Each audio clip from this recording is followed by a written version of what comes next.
Izin Bapak Ibu. Assalamualaikum warahmatullahi wabarakatuh. Salam sejahtera bagi kita semuanya. Sebelum memulai saya sedikit berpantun. Pergi ke Lokakarya pakai sepatu biru, singgah sebentar membeli ketoprak.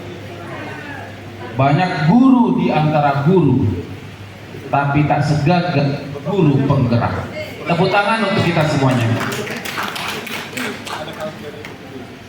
Yang saya hormati Bapak PJ Wali Kota Tebing Tinggi ataupun yang mewakili, Bapak Kadis Pendidikan Kota Tebing Tinggi, Ibu Cabdis Wilayah 3 Sumatera Utara, BPGP Sumatera Utara, Bapak Ibu para pengawas baik Dinas Pendidikan Kota Tebing Tinggi maupun cabang Dinas Pendidikan Sumatera Utara, dan juga kepala sekolah dan rekan juang CGP Angkatan 8 Kota Tebing Tinggi. Baik, Bapak Ibu semuanya, saya di sini mewakili daripada jenjang SD. Saya sedikit perkenalan terlebih dahulu pada kelas berbagi pada siang hari ini. Perkenalkan, nama saya John Krisman Limbong. Saya berasal dari unit SD 166321 Kota Tebing Tinggi, dan kebetulan kepala sekolah saya juga hadir di sini, dan juga guru penggerak angkatan 4. Baik, silakan next. Baik Bapak Ibu semuanya, adapun judul daripada praktik baik yang akan saya sampaikan adalah bagaimana mystery box itu solusi belajar asing. Di mana mystery box itu berdasarkan pembelajaran berdiferensiasi modul 1, modul 2.1. Oke, lanjut. Bapak Ibu semuanya, sebelum kita masuk kepada poin inti daripada pemaparan yang akan saya sampaikan, bahwasannya Menteri Pendidikan, Riset dan Teknologi mengatakan Anda ingin setiap murid terinspirasi, tetapi Anda tidak diberi kepercayaan untuk berinovasi.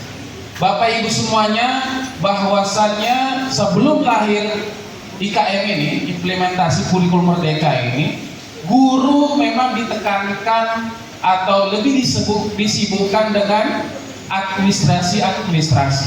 Ya, kalau dulu kita ada kurikulum 13 dan lain-lain, sehingga guru itu tidak lagi menjalankan fungsinya sebagai guru fasilitator, karena fokusnya itu adalah mengurusi administrasi. Nanti kalau ada pengawas mau datang baru sibuk, ya kan?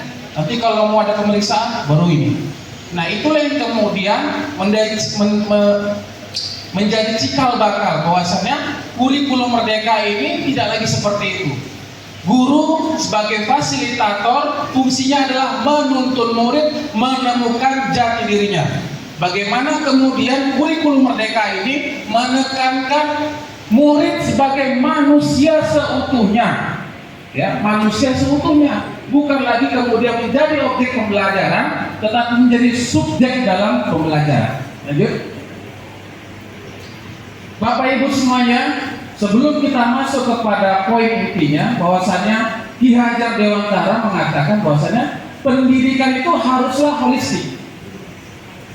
Holistik itu artinya menyeluruh, mencakup aspek fisik, intelektual, emosional, dan spiritual.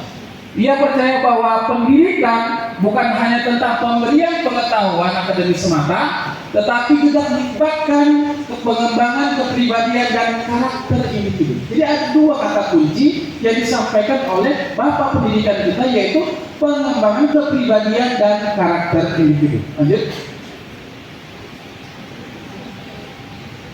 Juga menurut penelitian yang dilakukan oleh Watson dan Haryanto bahwa peran siswa dalam cara belajar siswa aktif salah satunya adalah berani mengajukan pendapat, berani bertanya, serta mengungkapkan kritik-kritik yang relevan. Jadi, apa yang kemudian saya sampaikan, praktik baik yang saya sampaikan hari ini, bagaimana murid dituntut untuk lebih bisa berkomunikasi, ya kan? Lebih bisa berani menyampaikan pendapatnya. Bapak Ibu semuanya, dalam praktik baik ini saya menerapkan model atap. Tahu ya Bapak Ibu ya atapnya apa? Apa itu? Ada yang tahu atap itu apa? Atap, bukan atap rumah ya. Jadi atap itu adalah bagaimana kita memahami praktik baik sehingga kemudian audiens itu bisa paham apa awal, pertengahan, dan akhir. Atap itu apa? Awal. Ya, di mana di awal ini kita akan menyampaikan latar belakang permasalahan yang kita hadapi. T-nya itu apa? Tantangan. Bagaimana kemudian hambatan-hambatan itu muncul menjadi tantangan kita di yang kita hadapi. Aksi, bagaimana kemudian kita menghadapi tantangan itu dengan model-model pembelajaran yang kita pelajari.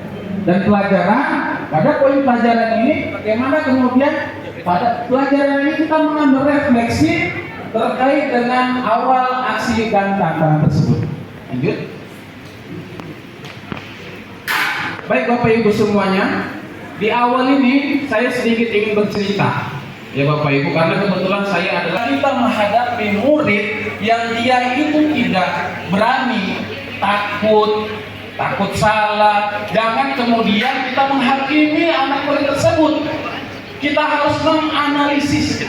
Kalau namanya dalam pembelajaran itu ada namanya asesmen diagnostik. Lanjut. Apakah nanti pendapat itu benar atau salah itu tidak menjadi persoalan.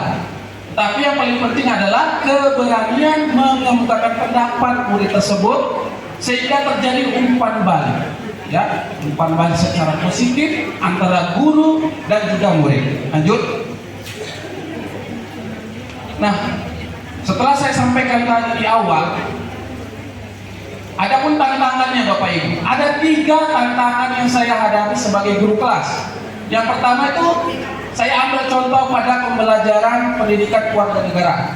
Setiap pelajar pendidikan keluarga negara yang saya lakukan di kelas 4, di mana dibutuhkan keterampilan mengemukakan pendapat, terlihat murid cenderung pasif. Itu yang saya temukan. Murid itu cenderung pasif. Ya.